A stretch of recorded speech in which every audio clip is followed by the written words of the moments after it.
I'd like to make a motion to take public hearing number 21 out of order. Can we take them all out of order, Mr. Supervisor? We have to do it one at a time. But we will. We We're- can't do all the hearings at We once. can't take all the hearings at once. We do one at a time. Well, I'm just talking about taking it in terms of making a motion to, put them to the beginning of the agenda. Why can't we do that as one motion? I am told that we have to take them one at a time. So we'll take 21, then we'll 22, then 24, and then 25. Okay, great. All right. I'll We have a second. motion to take public hearing number 21 out of order. Second. All those in favor? Aye. Opposed? Motion carries. All right. It's now before us. Ms. Clerk. Public hearing number 21, introductory local law number 19 of 2013, amending Chapter 85 entitled Zoning by amending Chapters 85-1 entitled Definitions, Word Usage, to clarify the definition of dwelling, single, or one family. And legal notices for public hearings are published no less than 10 days and no more than 20 prior to a public hearing in one of the town's legal newspapers, and our office has received the signed affidavit of publication from the newspaper. Should the board render a decision tonight, it's been deemed a secret type 2 action. And we have a letter from the Suffolk County Planning stating, "Dear Ms. Eddington, pursuant to the requirements of Section A14-14 to A14-25 of the Suffolk County Administrative Code, the above referenced application, which has been submitted to the Suffolk County Planning Commission, is considered to be a matter for local determination, and there is no apparent significant countywide or intercommunity impact. A decision of local determination should not be construed as either approval or disapproval. Very truly yours, Sarah Lansdale, Director of Planning, Andrew Frayling, Chief Planner." Thank you very much. We have Beth Riley for the Law Department, and then we'll open it up to the public. We're proposing this code tonight due to some difficulties we've had in prosecuting our code. There are conflicts within the definition section of Chapter 85-1, the definition of family and the definition of one-family dwelling. There are items permitted within the definition of one-family dwelling that are not permitted within the definition of family. Our proposal tonight is to separate out the definition of one-family dwelling into 2 sections. The intention of this is to discuss the structure of the building itself, to make it clear that the use of the building is arranged for and intended to be occupied by one family.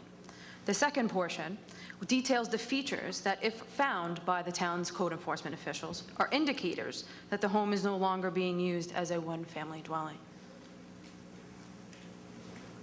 Thank you very much. And this will allow us to better prosecute those who take one-family homes and convert them into illegal rooming houses? Yes. Thank you. Okay, we have some speakers on this. Ms. Clark. Yes, Mr. Supervisor, we have 2 speakers, Colette Grasso and Brian Lilly. No. This is public hearing number 21. Yeah. I apologize. No, I apologize. Elaine Crossan, Bruce Sander, Letitia, Chrisella,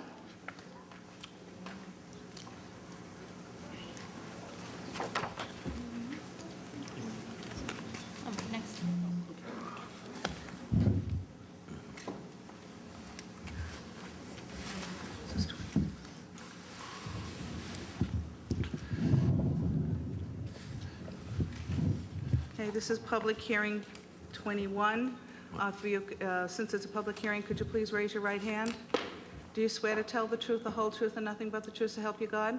I do. Okay, please, before you begin, state your name into the microphone. You each have 5 minutes to speak. Good evening, Supervisor Romaine and members of the Town Board. My name is Elaine Crossan, and I'm Vice President for External Relations at Stony Brook University. I'm joined by Michael Ahrens, Assistant Vice President for Government and Community Relations at the university. Thank you for allowing us the opportunity to address the board on the issue of the growing number of rental properties in the town of Brookhaven. First of all, thank you, Mr. Supervisor, for engaging this issue as aggressively as you have. Stony Brook University fully supports stiffer penalties for landlords who violate town code provisions and we support the efforts to limit the number of people who can live safely in a single-family dwelling. This is not only a quality of life issue for the community, but it's also a matter of student safety. And the safety of our students is the university's top priority. As a direct outgrowth of President Stanley's meeting with you, Supervisor Romaine, shortly after your election, the university and your office have established a new and productive partnership. Together, we have identified effective ways to protect our students from renting illegal housing in the community. Here are 4 examples of those initiatives. First, the university now requires landlords to produce a valid town rental permit prior to listing a rental unit on the university's off-campus housing website. In the first month of this new protocol, we've rejected 50% of the ads submitted. Second, the university now cross-references our off-campus housing list with the town's list of legal rental dwellings. Third, we're taking additional steps to educate our students and their parents on how to determine a legal rental from an illegal one before they sign a lease. For example, earlier this month, we held a workshop with current residential students who are planning to live off campus next semester. Deputy Town Attorney David Moran was a guest speaker at that meeting, and he explained the town's rental property rules to our students. Fourth, the university created a new resource entitled Living Responsibly Off Campus, which pulled together useful information about living in the community and the importance of being a good neighbor. As we continue to work with your staff, I'm confident that other initiatives will be identified and put into effect. I also want to take this opportunity to share some data with you that may clarify some existing misperceptions about the university's ability to meet the need for on-campus housing. The university currently enrolls about 25,000 students. About 15,000 of those are undergraduates and 10,000 are graduate students. Excuse me. We currently have approximately 10,000 beds on campus. During the past 3 years, we added 600 beds. This fall, we're breaking ground on a new facility that will add another 700 beds. And by the summer of 2014, we hope to break ground on a second new facility with an additional 400 beds. That's 1,100 new beds by the summer of 2014. That's more than a 10% increase in the bed capacity, and it's at a cost to the university of over $200 million. And I'm pleased to report that the state recently adopted a new provision which will make it easier for the university to finance additional residential facilities on campus. And so I'd like to actually thank the governor and our senators, Flanagan and Laval, and Assemblyman Engelbright for their leadership in getting this new provision enacted into law. It will now be easier for the university to finance and build more on-campus housing in the future. I also want to clarify a few other facts. Our student enrollment at Stony Brook University has remained flat for the past 5 years. Ms. Crossan, I'm sorry, but your 5 minutes is up. Oh, okay. Thank you. I just want to thank the university. I think they understand the scope of the problem. I think they're concerned about the community. And my bottom line is I want to see Stony Brook, Setauket, South Setauket communities live in peace and tranquility and not have the problems that illegal housing brings.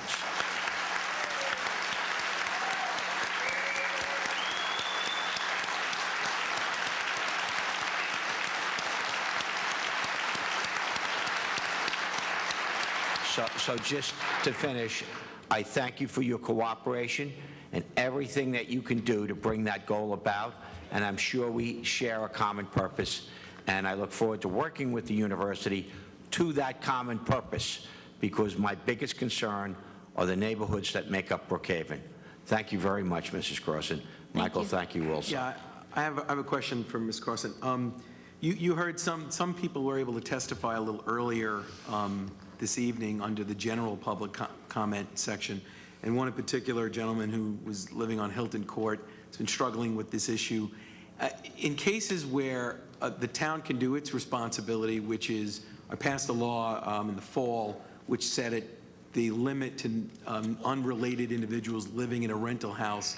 Once it goes to 4 or more, it becomes an affirmative defense that the individuals living in that home and the landlord has to prove that they're related. Otherwise, they're not supposed to be renting the house. So 4 is the limit. Clearly, this house that was mentioned, 3 Hilton Court was mentioned, it's been going on for a number of years, and in cases where it's the actual bad behavior of the matriculated students themselves, it might not be in every instance, but you heard at least 1 or 2 examples today. What else could the university do? I know we talked about some things. What else could the university do when it's a matriculated student? And, you know, you heard some of the issues that were raised by some people who testified.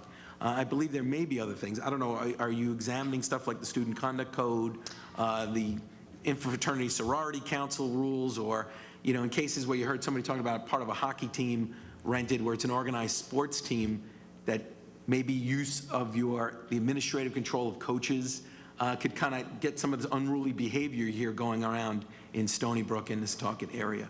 So I don't know if you can address that. Sure, absolutely. So the Code of Conduct at the university currently applies to conduct that happens on campus or can relate back to the campus, or in instances where our students are engaged in organized and sanctioned university activity. And I believe in the case of the hockey team, we did use the Code of Conduct to address some of the behavioral issues that were brought to our attention. I can tell you that over the last 18 months, we have used our Code of Conduct 50 times to address off-campus behavior where the code allows us jurisdictionally to reach their behavior. So what I can say is that when there are instances where there are complaints about our students' off-campus behavior, you know, I think the most prudent course of action would be to notify the local enforcement, local police or other enforcement agencies, and then bring it to the university's attention, and where appropriate, we have and we will continue to use our Code of Conduct. So in other words, you know, if there's illegal activity, obviously called the Suffolk County Police, but what's the best method for the people off campus to connect back to the university on these issues where it's dealing with bad behavior of individual students or a group of students that might be renting? So when we learn about the bad behavior, we look to our Code of Conduct and we take the appropriate action under the Code of Conduct so they can contact us. So, I mean, call the university president, call you, I mean, I don't know. So you can either call my office or you can call the Office of Student Affairs. Okay. Okay, thank you. You're welcome. You know, there's actually one other issue. Sure. Which, and I greatly appreciate the effort of the university to expand the on-campus dormitories. Clearly, that's, you know, we have multiple issues going on. One is the economy being what it is, making it so predatory landlords can go and do what they're doing. But then you've also got this issue of, as you know, you have a success, and although you mentioned enrollment has remained flat the last number of years, are you expecting it to increase? I mean, relative to the number of dormitories that you're going to build on the campus? Just wondering. So I think, you know, every university hopes to grow over the long term, but all of our planning contemplates a measure of that our on-campus housing would keep pace with our enrollment. Okay, thank you. Mr. Aarons, did you want to speak? No, okay.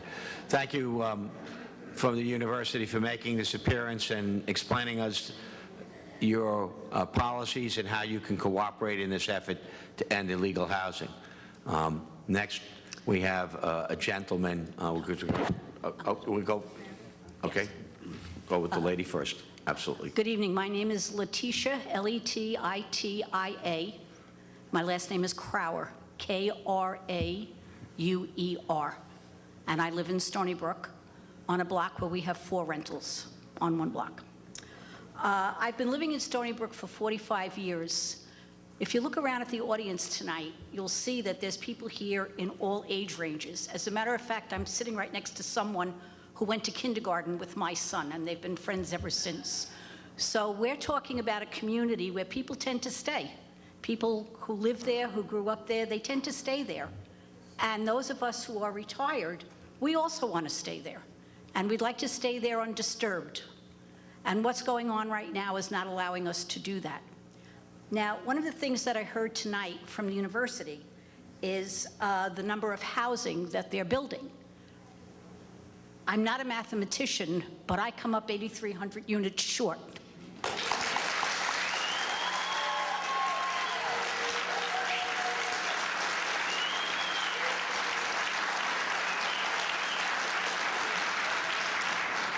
And again, I'm not a mathematician, but if you're building 400 a year, it's going to take a long time to build 8,300 units. So that's my comment about that.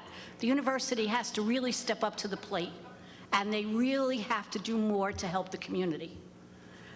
Granted, the university is a great resource. It's a great resource for the town of Brookhaven. It's a great resource for Stony Brook, and nobody denies that. But they must be a good neighbor. And I want to thank you very, very much, Supervisor Romaine, for all the work that you've done on our behalf.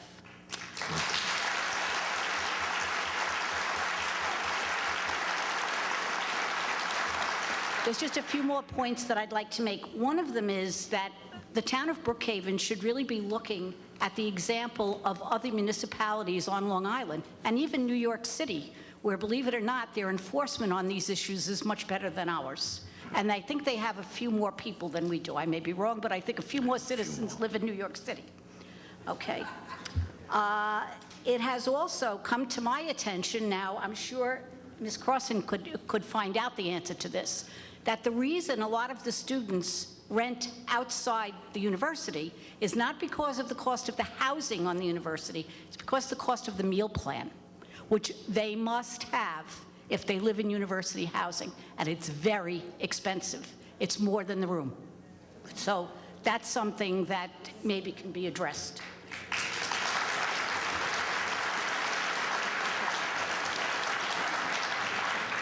And another thing that may help, I'm sure there's many ideas out there. There's a lot of smart people in this room tonight. There are other things that can help with the housing. Now, I have children who have gone to college and have lived in campus housing. And in an awful lot of campuses across the country, you'll find townhouses being built and individuals own them. Parents buy them and they rent them year after year after year. It's a moneymaker for them, it's a moneymaker for the university, because they'd be buying the townhouses from the university. And there's plenty of empty property on Stony Brook University campus, plenty.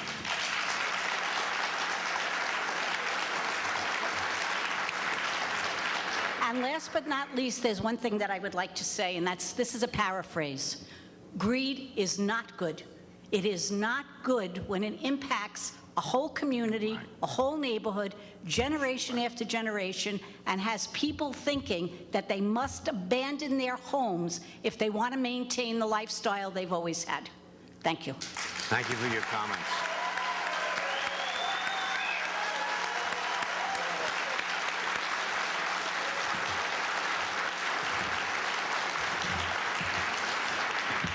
I appreciate your comment, and our next speaker. Yeah, I just want to point out before we go further, our next speaker is someone that, like many in the audience, have felt a need to speak for his community, has done a great job in helping, and there's a lot of people involved, but Bruce has been really an organizer, someone that stayed in touch with me, someone that has helped.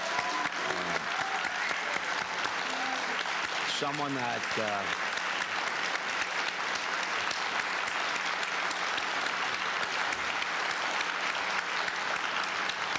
Better be careful, Bruce. They may want you to run for public office. But he has been absolutely great on this issue, and we've worked with him, as we've worked with all the parties in this issue, including the university, to try to reclaim our neighborhoods. It's very important. Bruce, thank you, and your comments, Bruce. please. I also want to thank Bruce. You know, you've helped galvanize the community, as the supervisor said, and you've helped get people to not just, because there's obviously the outcry has been ever increasing over the last couple of years, and I just want to thank you for helping focus also the community, because to know what can be done versus what cannot be done, and I want to thank you for doing that. I did want to just, one quick second, Bruce, before you go, is relative to Ms. Letitia's her comments that she made. I wanted to just ask the university, a number of years ago, there had been a Citizens Advisory Committee, okay? And this, for some, you know, not clear reason to me, was disbanded by the predecessor of Dr. Stanley. And when Dr. Stanley came, one of the first things I remember telling him is, I told him about some of the problems. Obviously, one of them was off-campus housing concerns, but whether or not he could see fit to reconstitute the Citizens Advisory Committee. I know many universities, they hear great ideas, okay, as you've heard a few tonight, and I think that dialogue needs to be direct and a little more, that kind of communication with the citizens. And I just, again, would ask you, do you think that there's a hope to restart that Citizens Advisory Committee? So we are looking for forums for increased communication. I think that the university has been very communicative on this issue in particular. I've met with Bruce. I've met with anyone who's asked to meet on this issue. We have increased the staffing devoted to community relations, and we continue to look for forums where we can interact directly with the community on a various issues. So. Okay, I didn't really hear if that's a yes or no, but I hope you take back the message. I may run for office too.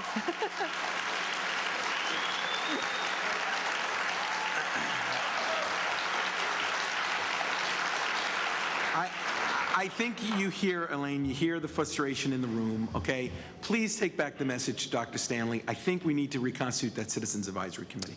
Okay, will do. Thank you. Thank you very much. My name is Bruce Sander, and I reside, S-A-N-D-E-R. I reside in Stony Brook. I had started talking to one of my neighbors, and that's how this group began. This group began with just talking to basic neighbors, handing out a couple of flyers, and has now exceeded well over 600 members as we stand here tonight. It is growing because of the need, because of the want, and as you hear these people pleading for help, this is why we're here. We have a long road ahead of us. We just started. What's going on here tonight is just the tip of the iceberg. But first, I want to commend Mr. Romaine for pursuing this issue on our behalf, for the Law Department for enacting the proposed change so quickly, and for our Councilman Steve Fiore Rosenfeld support throughout this deal. And of course, for all the board members who respectfully ask for your support, I'm going to actually address the actual public hearing number 21. This defines the actual dwelling as a single family. It is imperative that the laws protect the preservation of our single-family neighborhoods be tightened from many different angles. This is to ensure those who wish to interpret these laws for their own benefit will find they have fewer loopholes with which to operate these illegal boarding houses. Many of the 9 provisions used to identify a dwelling or a single one-family residence we will not see in our college boarding houses, with the exception of number 7, partitions and door locks, number 8, which speaks to the leasing arrangements, and number 9, which addresses kitchens. We are in agreement with this resolution, but we must make notice of the provisions number 7 and number 9, and understand the recommendations I'm making, if they can be made this evening, fine. If we have to renegotiate again in the future, that's fine too. The first one refers to Partitions are locked doors. This provision should be amended to say key locked doors, due to the fact that many indoor rooms have locks on the inside. Many of you have locks on the inside of your bedroom so your kids don't come in. This is to say that we feel that would indicate a stronger, more enforceable code. Number 9 refers to 2 or more kitchens, each of which contain a range, oven, and a refrigerator and a sink. This does not address the college student renting a room where they have separate microwaves, toaster ovens, mini refrigerators, or other heating devices. And in my course, the toaster oven was the most dangerous appliance in the home. You're right. All of which are extremely dangerous fire hazards located in these college living closets, and I refer to them as closets because when you get done carving up one of my bedrooms into 2, it's a closet. We respectfully ask that provision number 7 read, partitions or keyed internal locked doors. Provision number 9, to include the addition of separate microwaves, toaster ovens, refrigerators of any size, or any other type of heating device used for the preparation of food. We feel this would tighten up the code and make it even harder for these landlords to say, well, we don't have 2 kitchens, because they have to meet 2 or more of that criteria. And the second criteria is the hardest one to meet. So this would tighten that and make it easier to achieve.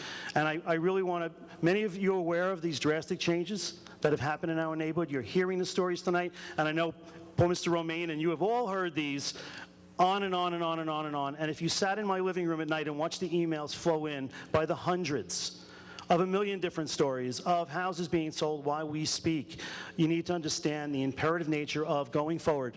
I appreciate tonight. It is just the tip of the iceberg. We're going to be here at every meeting. And we're hopefully going to get these laws changed, even if it's one at a time, even if it's one house at a time. They need to be done, and they need to be done correctly. And I thank you for your time.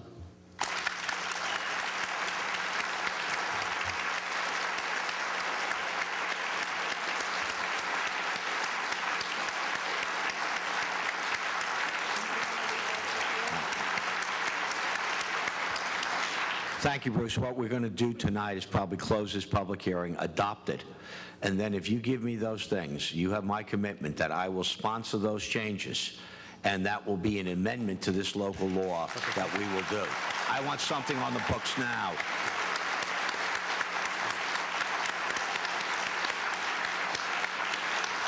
Thank you very much. Thank you. Any other speakers? No other speakers. I'll make a motion to close this public hearing. Second. All in favor? Aye. Aye. Opposed? Motion carries. And this is a sequel to type. I make a motion to adopt local law number 19 of 2013. So moved. Second. All in favor? Aye. Opposed? Motion carries. This law is now adopted, and we will work on the amendments.